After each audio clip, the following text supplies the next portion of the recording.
Stanford University.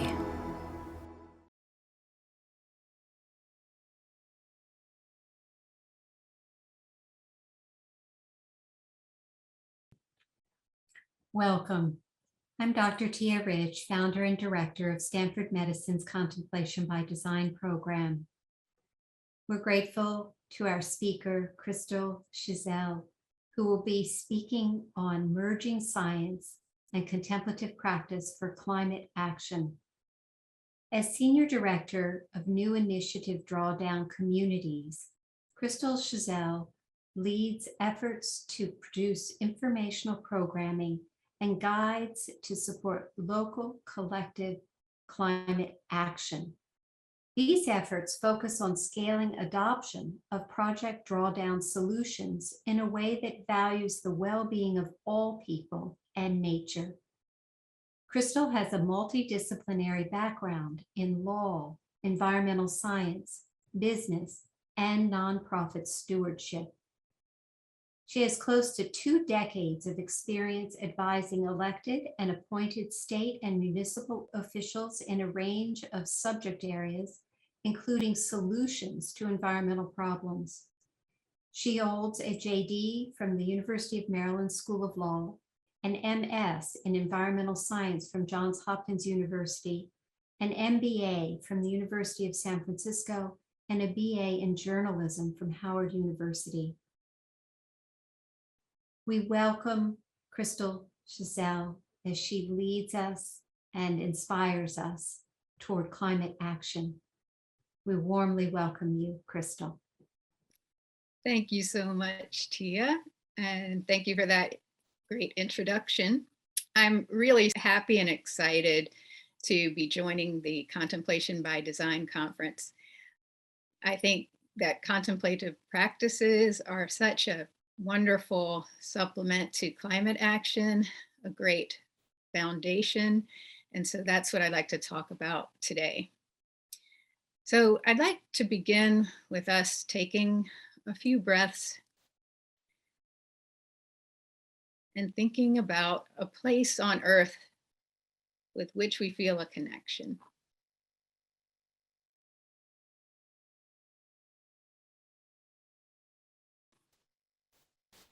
Maybe a place that where we've spent a lot of time or only a short time, but had a great impact on us. And take some time now to feel that connection.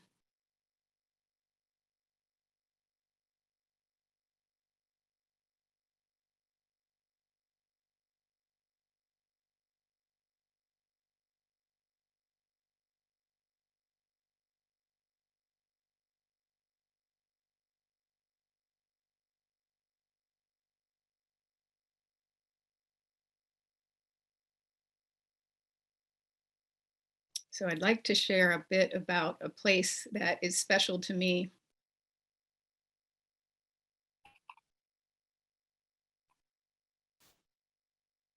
So as a child, I had the privilege of spending my summers at Highland Beach on the Chesapeake Bay in Maryland. And this gave me the opportunity to be connected to a beautiful place and to observe over time an estuary, wetlands, changing shorelines, and the animals, fish, and birds that were native to that area. And this was the experience that formed my interest in the environment and my passion for protecting it. But there's more to this story. So now this is an aerial view of the Chesapeake Bay Foundation headquarters. Geographically, it sits next to Highland Beach on the Chesapeake Bay. At the very top of this image, you can see Black Walnut Creek and then Highland Beach on the other side of the creek. The building sits on the former site of the very popular Bay Ridge Resort, which was built in 1879 and was known as the Queen Resort of the Chesapeake.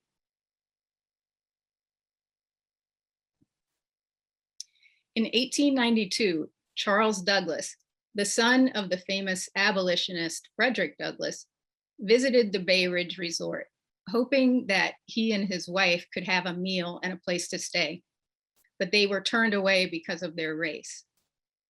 They took a stroll down the beach past the Bay Ridge property, and they had a chance encounter with the owner of the land neighboring the resort. And Charles Douglas saw the opportunity to purchase and develop the site as a vacation community where Black Americans could escape Jim Crow and the restrictive covenants that prevented Black people from purchasing property. Now, Frederick Douglass went on to build a summer home in the community known as Twin Oaks, which has had a historical renovation and is now preserved as a museum. And that community is now the incorporated municipality of Highland Beach, where generations after Frederick Douglass's time, I developed my love of the environment, and where that passion has been intertwined with my heritage as an African American. Now, I'd like to shift to talking about climate solutions and about Project Drawdown's work and analysis of climate solutions. So before we discuss climate solutions, let's talk just a bit about the science of climate change to provide the context for talking about climate solutions. Now, as you probably know, increased concentrations of greenhouse gases in the Earth's atmosphere trap the heat from the sun, and have led to global warming. And over time, this warming affects weather patterns and results in climate change. Now, there are several gases called greenhouse gases that trap heat in the Earth's atmosphere. And that's the reason for the name greenhouse gases, because they trap heat and create this greenhouse effect on Earth that causes average global temperatures to rise. Carbon dioxide is the most prevalent of these gases. It's released when we burn fossil fuels and when we burn organic matter such as trees. Methane is released from landfills, from the processing of fossil fuels, oil, gas, coal, and it's also released from the digestive tracts of grazing animals. It has smaller concentrations in the atmosphere, but it's 84 times more potent. So it's a very important greenhouse gas to focus on. Nitrous oxide is released from fertilizers and from animal manure.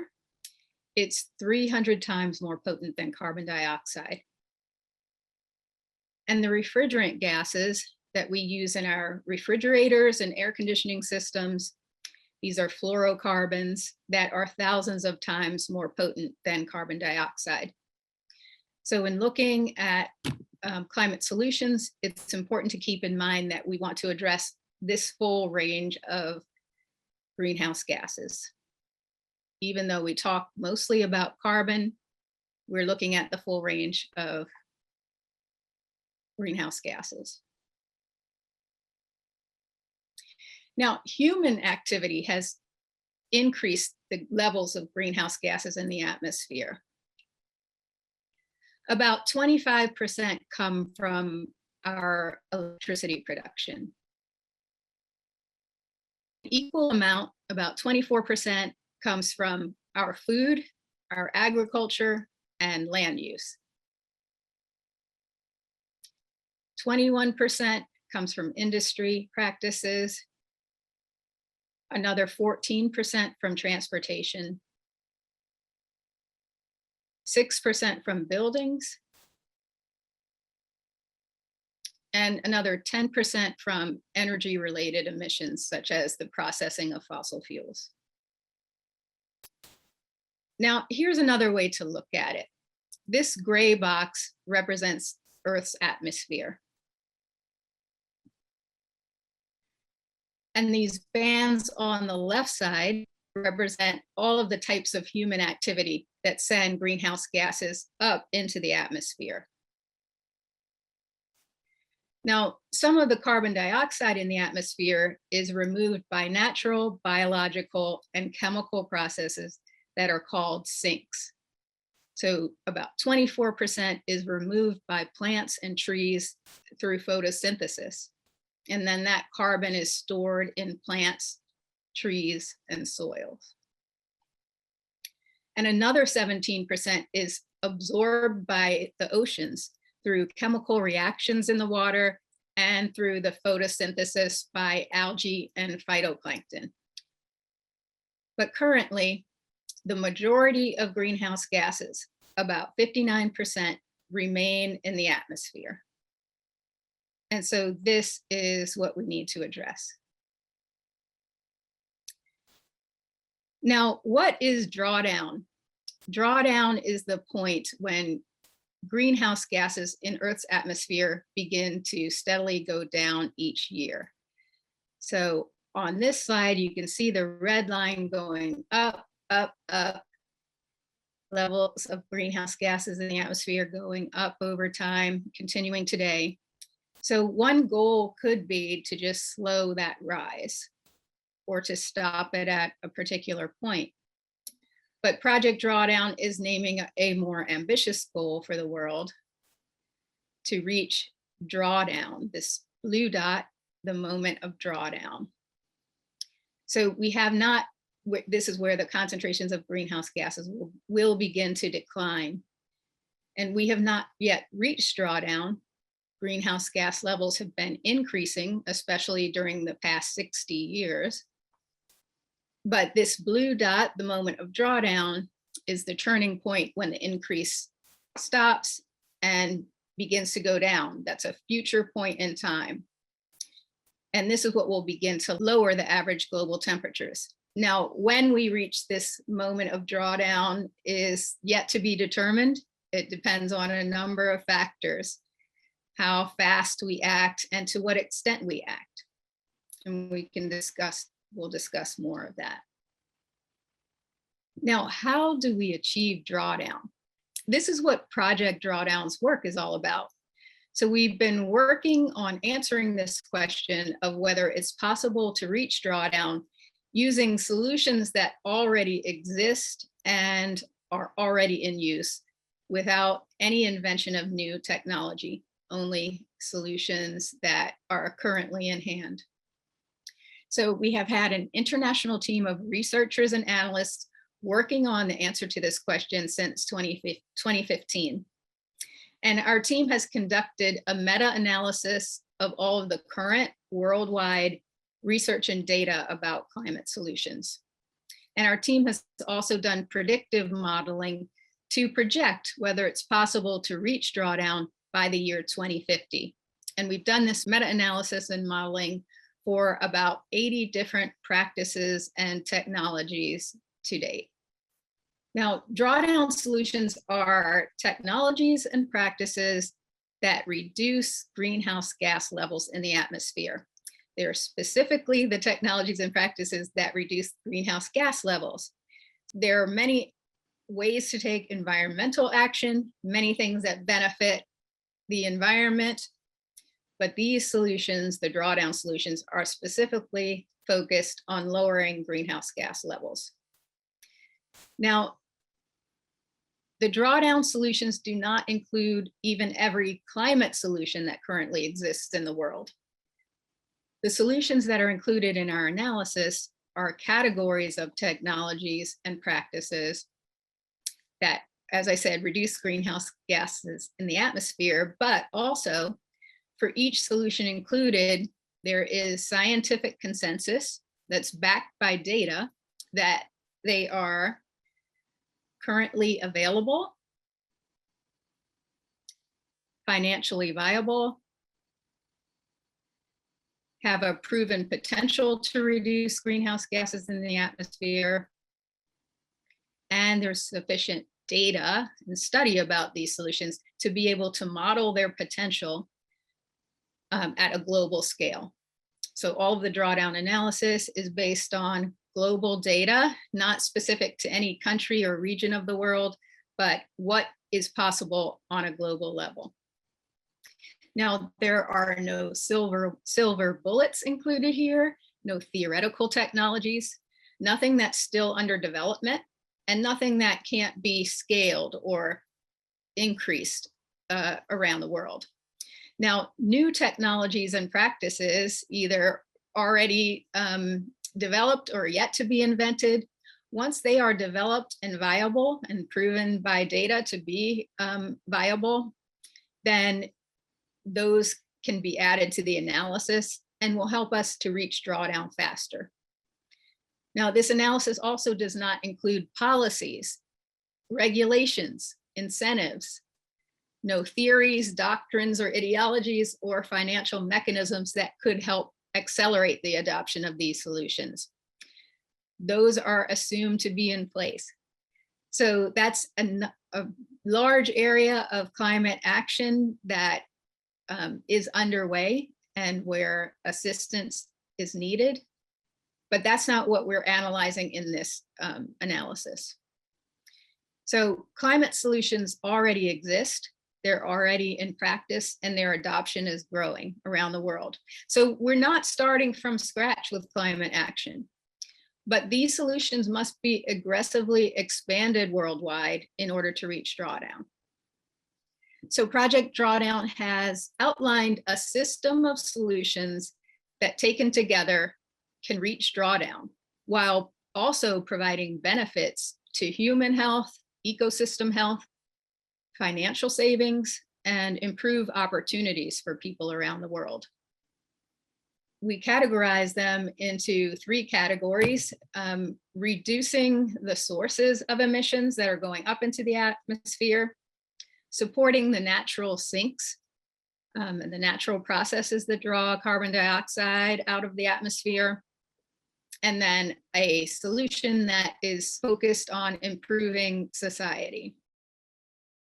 I won't be able to go over every drawdown solution, but I wanted to give a sample so that you could get an idea of the range of solutions that are included. So in the electricity sector, solar photovoltaics, I'm sure that everyone has heard about solar panels and may even have them. LED lighting, a very accessible solution. In the food, agriculture, and land use sector, reduced food waste. This is one of the solutions with the largest potential for reducing greenhouse gases, because there's such a large amount of food that is wasted around the world, particularly in the United States, where it's estimated that about 1/3 of food is wasted, and so that food that's wasted rots in landfills and produces methane.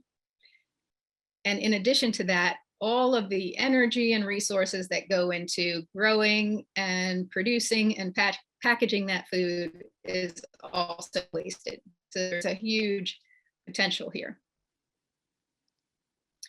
And a plant-rich diet is another of the largest potential solutions, because it addresses reducing the amount of meat that you eat, particularly if you are in a wealthy country and you're a well-nourished person. If you're able to reduce your meat eating by half, this has a large potential to reduce methane and the carbon dioxide that's released from the factory farming of meat. And even more importantly, or equally as important, is that it reduces the need to cut forests in order to provide more land for grazing animals or growing food for grazing animals. So this is a very huge potential solution that is actionable in everyone's life, but has broad-reaching implications. Silvopasture is an example of an innovative way to raise cattle, where they graze underneath trees that produce fruit and nuts. And land that's used for silvopasture has been shown to sequester or absorb more carbon than land using traditional grazing practices. Regenerative annual cropping is another agriculture-related farming practice that involves no use of pesticides, no tilling of the land, and other regenerative practices. In the industry sector, addressing refrigerants is a very large solution because it helps to prevent release of the potent fluorocarbons when air conditioners and refrigerators reach their end of life. In the sector of land sinks, forest protection is so very important. Health and education is another solution that Project Drawdown has analyzed, and this means providing access to quality education as well as reproductive health care. This is a rights-based solution that has as its primary benefit opportunity and improve life for people around the world, but also can have a potential climate benefit. In the transportation sector, electric bicycles is an example of a solution that can replace trips by car, and bicycle infrastructure, which helps to enable more bicycle riding instead of car trips. Telepresence, which we're doing right now, is another drawdown solution that has seen much faster growth since the start of the pandemic. And in the category of coastal and ocean sinks, coastal wetland protection is an example of a drawdown solution. In the building sector, clean cook stoves is a solution that has so much potential to improve human health. Millions of people around the world cook on stoves that burn charcoal, wood, and other soot-producing fuels. And the people who use the stoves breathe this in and face shortened lifespans, as well as lung disease and other health problems. So the primary reason to promote clean cook stoves is to improve the health of millions of people, but it also has a huge climate benefit by preventing the release of black carbon. Green roofs is another example of a building solution. Now, I hope that you will be encouraged to learn more about the 80 climate solutions that are part of Project Drawdown's analysis. You can find all of this information at drawdown.org.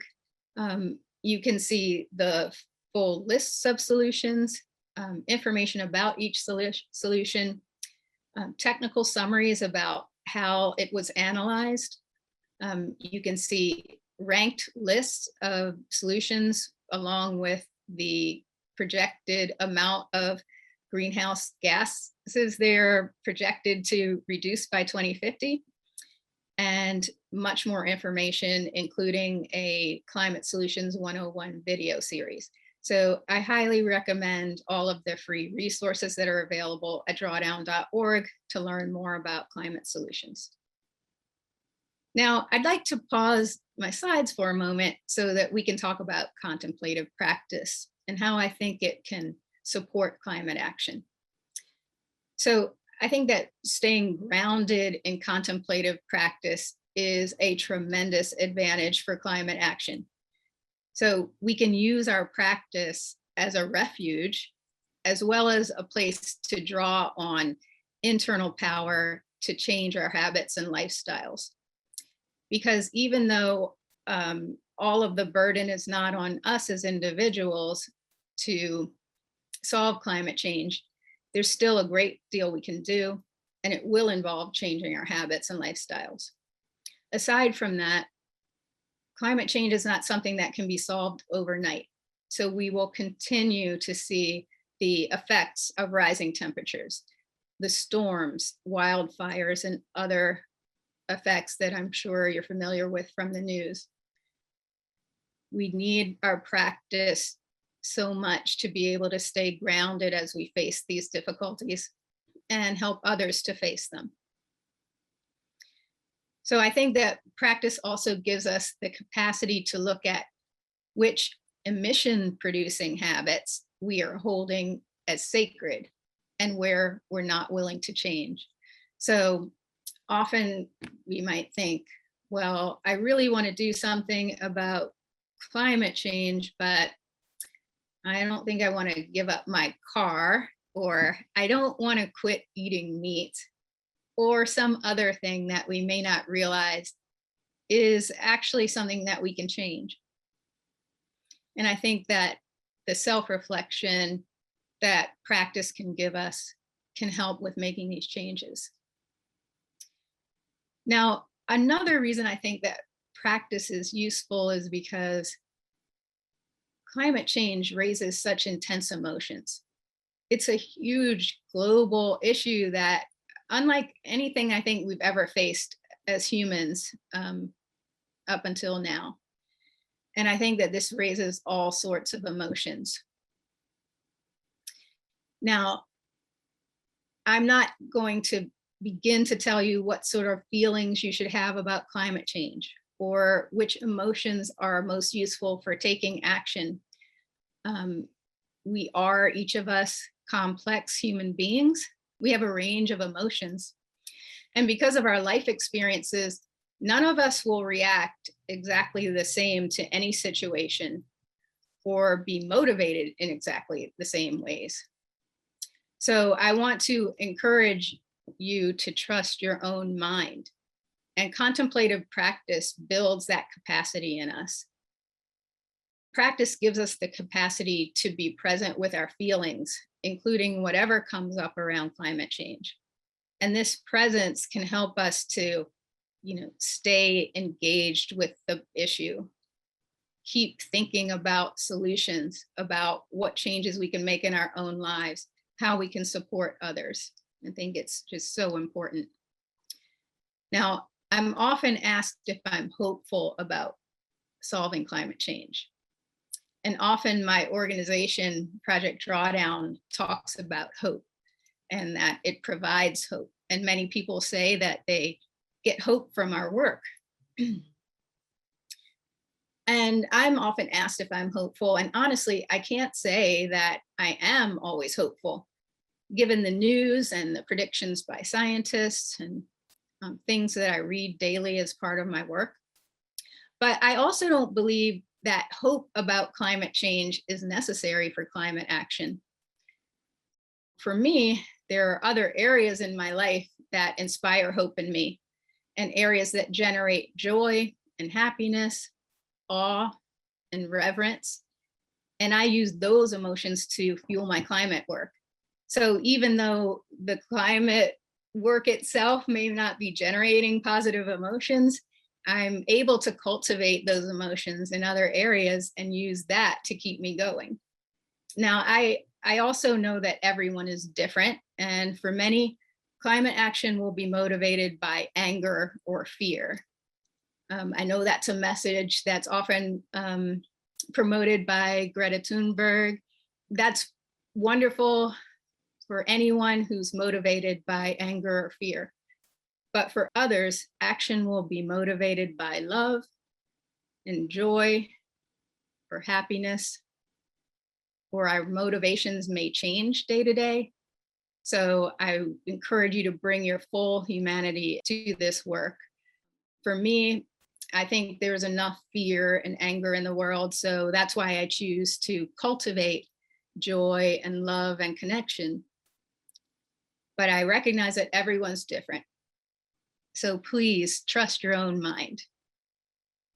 One last thing I want to mention about practice that I think is so important is that in most types of contemplative practice, we cultivate the capacity to see ourselves as not different from others, and we cultivate compassion. And I think this is so important as we look at climate justice and correcting many of the wrongs and oppressions that are systematically in place that have enabled climate change. And so I think that being able to have greater capacity to want to work toward climate justice is a great and fruitful thing that can come from practice. Now I'm going to share my slides again to talk about a suggested template for climate action. So climate change is a systemic problem, and it requires systemic solutions. It can be overwhelming to think about what to do when we want to take action. But I think it's important to remember and understand that there is no single simple answer to the question of what can I do? So I think it's great to start with a simple approach and look at some ways to begin to take action. And if you're someone who's already involved in climate action, then you can bring the knowledge you've gained to that work, but also think about ways to bring others into the movement who have not yet taken action. Global surveys show that most people around the world are concerned about climate change. There's not really much work remaining to do to alarm others in order to inspire them to take action. What we really need to do is focus on solutions at this point.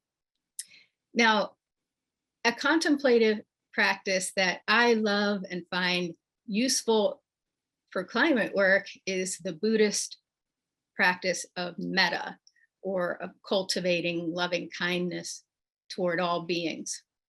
And in this practice, we recite kind intentions, first to ourselves, and then to loved ones, acquaintances, people we don't know, and people we think of as difficult.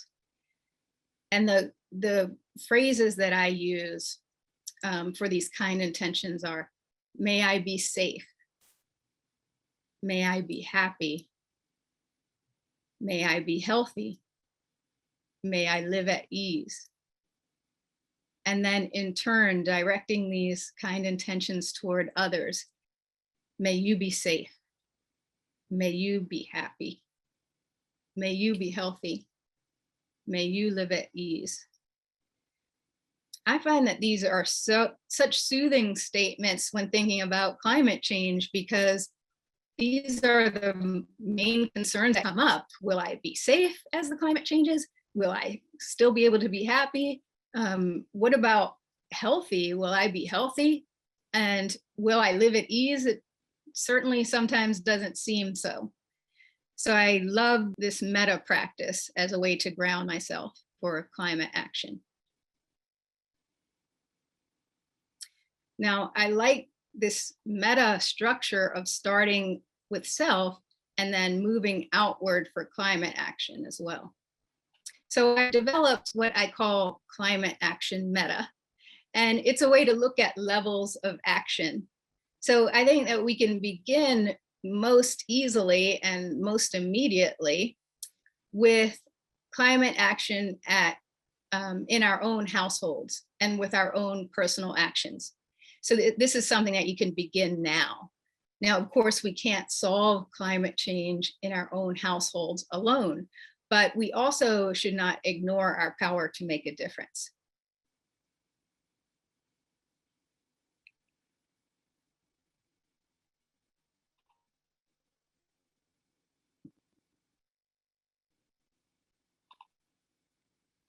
We can also work with others in our communities to make change in our communities.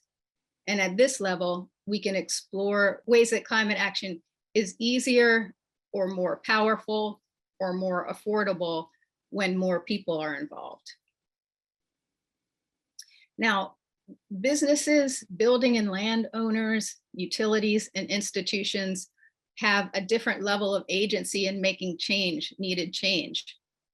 And at this level, we can work to educate and influence the businesses where we work and where we shop, influence building and land owners that we are acquainted with, utilities where we get our electricity, and the institutions that we are affiliated with. Or maybe you are a business owner or a building or land owner, and you have the leverage to accelerate change. And then we can also help to educate and influence local, state, and federal elected officials. And we can advocate for policy and incentives that can accelerate the adoption of climate solutions. Now, about the majority of global emissions, about 75%, can be reduced directly by the decisions of those who run businesses and utilities, buildings, and governments.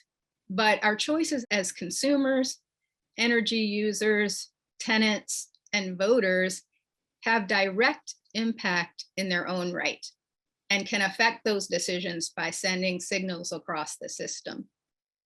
Now, the drawdown solutions analysis reveals that individual and household actions have the potential to produce roughly 25 to 30% of the total emissions reductions that are needed to avoid the greater than 1.5 degree rise in temperature.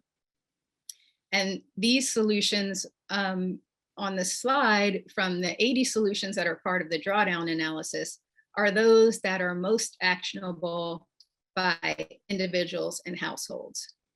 Now, these solutions involve our food choices, how we handle our waste, the ways we travel, and how we manage our energy use. So if you're beginning with the individual and household level of climate meta, these solutions are a good place to start for immediate short-term action. So I mentioned reduced food waste and plant-rich diets as such powerful solutions. So those actually account for the greatest percentage of individual action potential. How we handle our waste by recycling, reducing the amount of plastic that we use, composting, and recycling paper. Our travel is another area of impact. So using public transit, carpooling, electric cars, hybrid cars, telepresence, and electric bicycles. All of these go toward reducing the amount of gasoline that's burned. And then in the area of our energy use, using solar panels on our homes, insulation, LED lighting, solar hot water, high performance glass, high efficiency heat pumps, smart thermostats, and low flow fixtures. Now, I'd like to propose a potential action path. First of all, I suggest that we work together. Do not do climate action alone. As the climate changes and we face greater challenges, we need each other now more than ever. And we can also build more power and influence when we work together. So to address climate change, it will be necessary for all of us to change how we live and work. And it's easier to make changes when we have each other for support. Also, it's just more fun to do things with other people. So you can start by working with the people who you are already connected to, your family, your coworkers, your church members, neighborhood association, alumni groups, clubs, any communities that you're already a part of. You can use those existing relationships to take climate action. So I will pause right now so that if anyone wants to start making a plan now, we can just start to think, who might we want to work together with to take climate action?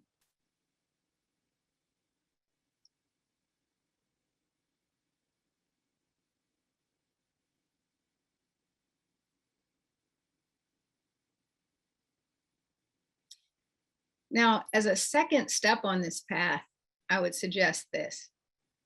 Consider the co-benefits of climate solutions. So when you're deciding on what solutions you might want to work on, think about the solutions that will improve your life and your community. So is it important for you to save money, to improve your health or the health of those around you, to protect a nearby ecosystem, or to correct an injustice? Here are some examples of co-benefits of climate solutions. When you weatherize your home and switch to LED light bulbs or get solar panels or switch to a smart thermostat, these are all things that can save money, either in the short term or the long run. When you reduce the amount of meat you eat, especially if you're eating large amounts of meat and you're already well nourished, then you can safely reduce this amount of meat and it can improve your health. Let's plenty of medical study to show that this is a good move for your health and the health of those around you. Now, when you take fewer trips by car, meaning you're burning less gasoline, that is cumulatively more healthy for everyone because it reduces air pollution. So one thing that has been happening for decades is that as we drive more and more cars, there's more and more air pollution. And there's been certain times during history where we thought this was bad, but attention drifts away from it. But maybe we should focus more attention on this now because we've sort of become complacent with this notion that we should forfeit healthy air. And then another example is bicycle and walking infrastructure. When we have this in place in cities and even suburban areas, it reduces traffic deaths. So if you go everywhere by car, you may not be aware of how dangerous it is to get around by bicycle or on foot for people who don't own cars. And this is actually an injustice that we can address as part of our climate action. So I think it's a great idea to think about what are prevailing problems in your community and how can they be addressed by climate action. And that I understand this will require a little bit more research just to be able to connect the co-benefits to the climate solutions. But virtually all of them have some benefit beyond the effect on the atmosphere. The next step I would suggest is to choose a solution. So just starting anywhere, take a look at the list of drawdown solutions and see where you might be most comfortable making change. Or maybe you want to choose something that you feel would be a challenge, or maybe an area that you want to learn more about. So this too might already have something in mind, or you may want to research this further or consult with the people who you'll be working with in your community. And then a next step is to learn more. Learn more about either the solution that you've chosen to implement or about what are the things that advance this solution. So climate action has been happening around the world. You don't have to reinvent the wheel. Search the internet for information. The questions you might want to explore are, what are the most effective ways to implement this solution? Are there any local programs and incentives that could make this easier or more affordable? What people and organizations are focused on this solution, and what can you learn from them? There are organizations and groups of people who have been working on every area of climate solutions and have information and insights to share. Another thing to consider is, what groups of people and perspectives have you not considered, and how can you bring them into your work? And learn about climate justice. The climate crisis was enabled largely by systems of injustice that allow us to create certain communities that we sacrifice in order to continue the behaviors and practices that also create these huge emissions of greenhouse gases. And then lastly, I call this step act and reflect. So as you take your climate action, also reflect on what successes you've had and what challenges you've faced, and what steps might you want to take next. Who else might you want to bring into your community as you work on this? And does it make sense to move on to the next step of climate meta? For instance, moving from the individual and household level onto the next level of influence. Now, I know that I've shared quite a bit of general information, and part of your climate action will be to fill in the details. But as I said, there are hundreds of organizations that have online information about every sector of climate solutions and groups who have worked for years on advancing solutions. So there's no need to reinvent the wheel. And so here are a few online resources that you could start with. Just doing a general internet search for climate action guide. Many nonprofits have produced action guides that lay out steps for taking action on solutions. I mentioned that drawdown.org is a great source of information to educate yourself about solutions. Regeneration.org is a new site that lays out specific actions you can take on many of the drawdown solutions. And then Climate Justice Alliance is a very wonderful source of information if you're interested in learning more about advancing justice and looking at the systemic ways to support more fairness, justice, and well-being for all. Now, finally, I'd like to say, please do not underestimate your importance in this movement. We are attempting collaborative global change on a level never before experienced by humanity. Don't sit this one out, but also trust your mind. What will you discover? You may be able to advance the climate movement in a way that you never dreamed. So thank you so much. That's the end of my prepared talks. And I look forward to discussion. Crystal, thank you so much for the rich presentation and wise insights. We have our first question, which is a dual expression of gratitude and a question, and that is the gratitude for the meta framework for climate action. And the question is, in your own work, how do you incorporate the contemplative practice as you transition from one level to another? Well, that's a really great question.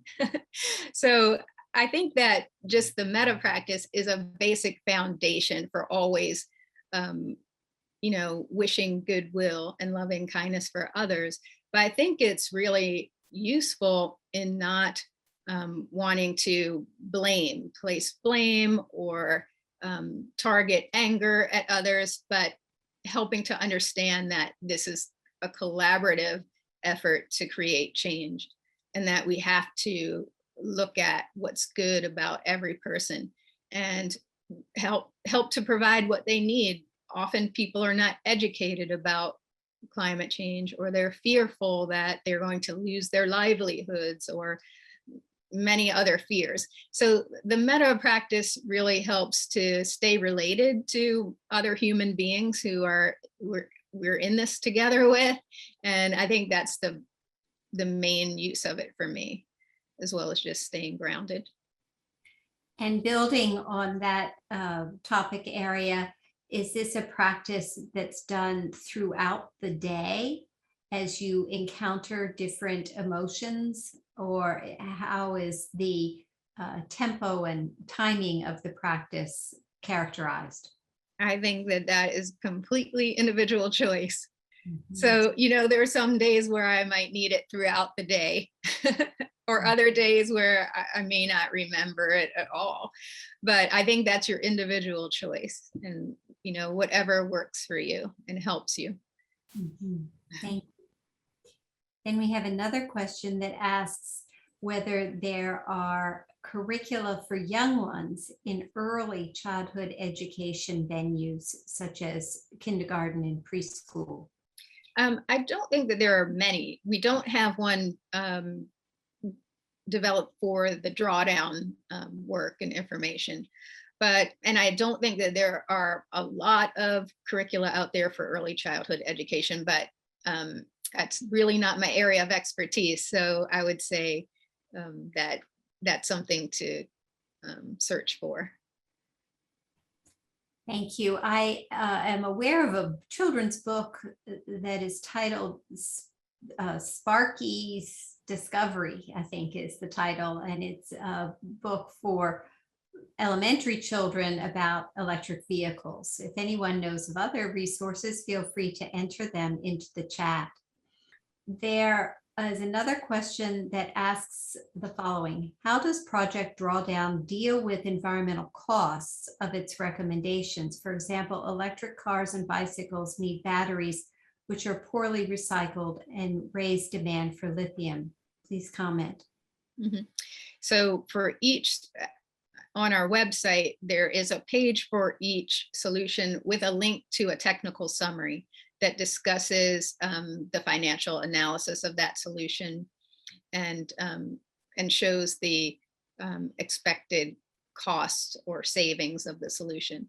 So I would refer you there for those details. Thank you. Then we have a question that asks about your reference to the Chesapeake Bay. It says, thank you for your inspiring talk. I am from Maryland and enjoyed seeing the Chesapeake Bay front. Can you comment on solutions for people who work really hard on reducing climate greenhouse gas impacts in their life in all respects, but have to fly frequently? How can we compensate for air travel? Mm-hmm. Well, I mean, first I would say just to examine the necessity of all of the trips. Is there a way to combine trips? Can you use teleconferencing more? That's become a much more available option since the pandemic. Otherwise, I don't like to talk in terms of offsets or things that you can do to make it okay for other emissions. And I don't mean this in the sense of like creating guilt or anything like that, but it's important to look at, if you're required to fly frequently, then just look at other areas where you might reduce emissions. There may be an opportunity for you to take fewer trips by car or to make dietary changes, reduce your food waste. So I would just say to look at the range of solutions and see where else you might make an impact. There are technologies being developed now to help reduce the amount of emissions that comes from airplanes. So, you know, that might be worth researching. Thank you. The next question, again, thanks you for the meta framework and your statement that contemplative practice can be used as a place to cultivate refuge, as well as to draw upon the inner resources cultivated by practice to apply that resource to solutions. This person is asking if you could speak to that further, and they're highlighting that the challenge is not technologies, as you said, the technologies exist and solutions exist. The challenge is how to promote a willfulness to care enough about this crisis to act so that a person's self-interest includes the sense of responsibility. The way that I think that practice is relevant here is that it helps us to be present with something that's difficult. So I think that many people are first exposed to the climate crisis by hearing a doom and gloom presentation or hearing like projections of how awful things are going to be, or they're even faced with just the effects that we're facing now of the natural disasters. And so that can have the effect of making us want to turn away, avoid thinking about something. It's just too overwhelming. So I think that this is where practice is an advantage, that it helps us to stay present with our feelings and with hard and difficult topics. And then the more we can cultivate that, the more that we can help others as well. And then we can, once we have that freedom with our minds, then we can begin to take a look at what steps can I actually take? What changes are actually possible for me? You know, how can I influence others? How can I, you know, promote policy? What changes can I make in my place of work, or can I encourage the owners of the business where I work? I think that this freedom of thinking that practice can give us can allow us to use much more creativity and much more of our rational mind to think about and work on solutions. So I'm certainly not an expert on contemplative practices. There may be those in the audience who will be able to develop more thinking in this area and share it with others, and be able to explore, you know, even greater ways to advance solutions through contemplative practices. I trust your minds. I also want to let you know that many of the graphics that I shared in my presentation are available at drawdown.org for a free download. So if anyone is interested in those graphics, they are available at drawdown.org. Thank you so much for pointing out that generous reality of the website, Project Drawdown. Our next question reflects on your progression in your meta framework from the individual to the business level and beyond. And the question asks, how might someone begin in the corporate world and support space for reflection and meta practice in a corporate setting? Wow, that's a big question that I'm not sure is the best. I'm the best person to answer that. I'm sure there's been, you know, thought and writing about that, bringing contemplative practices into business settings. Probably, Tia, you have some resources for that. Thank you. I think your framework is really novel and pioneering in your design of the meta for climate action, and that will be a great contribution to the existing effort. You are welcome to look at the videos that I mentioned will be available from this year's summit, but there's a library of archived videos at the same URL, which someone will kindly put into the chat from our team. And those videos do include some examples of leadership in corporate settings. There's also an organization titled Mindful Leadership that you might want to look into. And on that same topic, Project Drawdown has recently published a publication called Climate Solutions at Work, which gives some guidance on bringing climate action into your place of work and also influencing the management of your employer to look at climate action. So perhaps those two, all of those resources together will start to develop a new body of work. Yes. And someone's written that they recall in my introduction of you that your work with Project Drawdown focuses on communities. Could you say more about what your community work is, and if one wanted to contact you to facilitate community engagement, is there a process for that? Mm-hmm. So we're really just we have a program that's really just under development now to look at what resources are needed by people, groups of people who are just starting on climate action. Is it possible to provide a framework for action similar to the one I provided? What is the necessary information that people need to know about the solution? So that is a right mix of the technical and the not technical to enable people to get engaged with advancing climate solutions. So that's still under development, and I'm happy to talk with anyone about that. And you can reach me at info@drawdown.org, and then your question will be sent on to me. The next question is at a personal level, and feel free to answer in the manner that is respecting of where you want to speak. You shared the history of your awakening to your love of nature and the history of the land use along the Chesapeake Bay.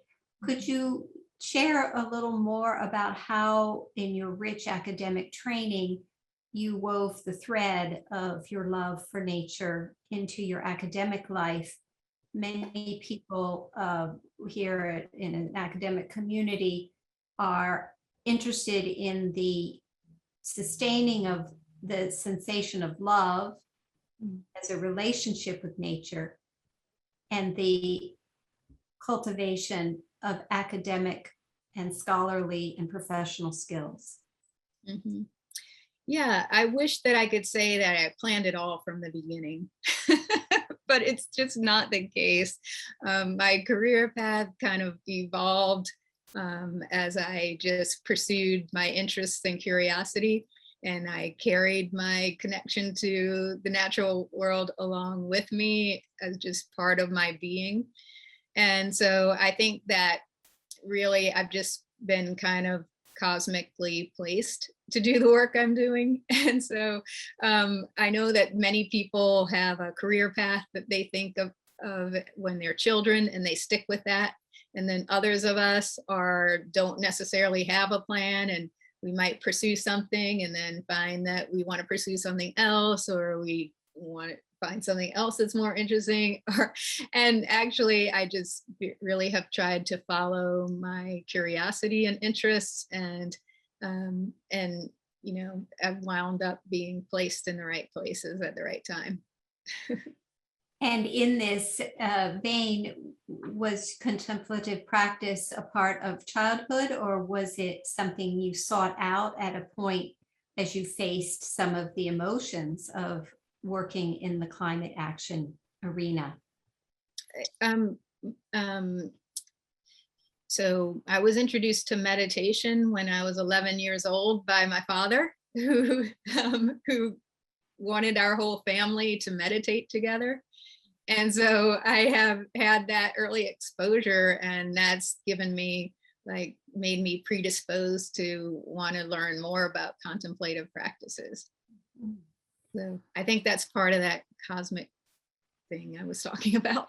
Yes, how wonderful that was part of your childhood. Yes. Thank you. To see if I've missed any question here. Well, we have one that looks at the topic of interconnectedness across nations and political practices in different countries that may be a country that manufactures something that is helpful equipment for climate solution, yet is manufactured under oppressive conditions and conditions that don't respect human rights.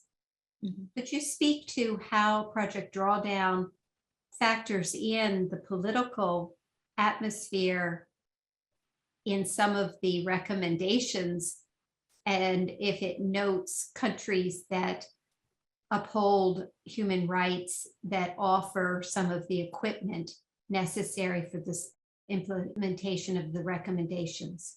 Mm-hmm. Actually, our Project Drawdown's analysis is not that detailed. So that's not actually something that we highlight for each solution. But I can say that, as I said in the beginning, in order to do this global analysis, certain assumptions are made in the analysis. And one of them is that the appropriate regulations are in place. So that is an excellent question and point well made. And I think that it's so very important. This is a principle of the communities program that I'm developing, that we don't create new sacrifice zones as we pursue solutions. So I think we have to look at ourselves in the United States There's been a lot of human well-being that we've been willing to sacrifice in the name of progress and profit. And we really should not continue that, that bad thinking as we pursue climate solutions. Thank you. The next question again looks at the rubric applied by Project Drawdown and asks from a place of curiosity about the 14% noted in the diagram related to transportation. Specifically, it thanks you for your balanced talk and says, I'm curious, in California and most other parts of our country, transportation comprises nearly half of the carbon footprint. How was the 14% in the diagram calculated? That comes from like global studies. And so I think those particular statistics came from IPCC statistics. So of course, those numbers will fluctuate by country, by locality, as will the potential of climate solutions. Our analysis is global, but with the recognition that there will be differences in each location. So the differences about the practicality of implementing the solution, the conditions that are needed to advance it, and really all the circumstances around each solution are very specific to the geographic location. The next question asks whether the meta framework was something you created kindly for this presentation, or if it is also one of the resources available on the Project Drawdown website. No, so that is specific to me. I have to make clear that that's my thinking, not Project Drawdown. I can't say it's an official position. So. We'll be happy to put it on the Contemplation by Design website. Okay. People can access it there. And then the next question is a very granular question, and says, I heard that there is some effort to develop feed materials and allow cattle to be fed in a manner that would render less methane. Is there any, do you know anything about such efforts? Yeah, there have been studies about cattle that are fed seaweed and how that reduces the amount of methane produced by their digestion. So I would suggest, internet search for that information. Another question is to delineate the resources from Project Drawdown relative to regeneration, and that there appears to be overlap. Is there anything you want to highlight as a distinction? Okay, so I think this question is referring to regeneration.org that I mentioned. And so the founder of Project Drawdown was, the founders were Paul Hawken and Amanda Ravenhill. And in fact, if you look at the book Drawdown published by Project Drawdown, it has Paul Hawken's name on there as the editor. And he moved on from Project Drawdown to create his next work, a book called Regeneration and accompanying website. So that's really the relationship there, is that we have, the same founder. And then Paul has gone on to develop an additional framework around solving climate change that is focused around this concept of regeneration. Thank you. Another person highlights the fact that today Stanford is having its first annual Day of Democracy, in which academic classes are not held, so that all of the students and teaching faculty can focus on engaging in the support and the evolution of democracy. Would you speak to your insights and recommendations for how voting rights play a role in solving and addressing the climate crisis? That was a great question. I hope I'm not getting too far out of my area of expertise, but I think that in addressing climate change, it's really so very important that we take into account the well-being of all human life and all life on Earth. And where we are only upholding and centering a small fraction of positions and voices, I think we're not going to do a good job of that. So I think there's a tie there that it's really time for us to learn how to discover commonalities and be able to work together. And I know this is highly idealistic, but how else are we meant to proceed? I definitely believe in idealism. And we've seen, we've been through this before, a voting rights effort. We've already been through a time in our history where groups of people were denied voting rights, and now we're going through that again. I mean, I just think that it's time for us to, evolve as humans. And I think that this shift in consciousness that we're cultivating with our practice is really key to that. So I hope that has answered the question.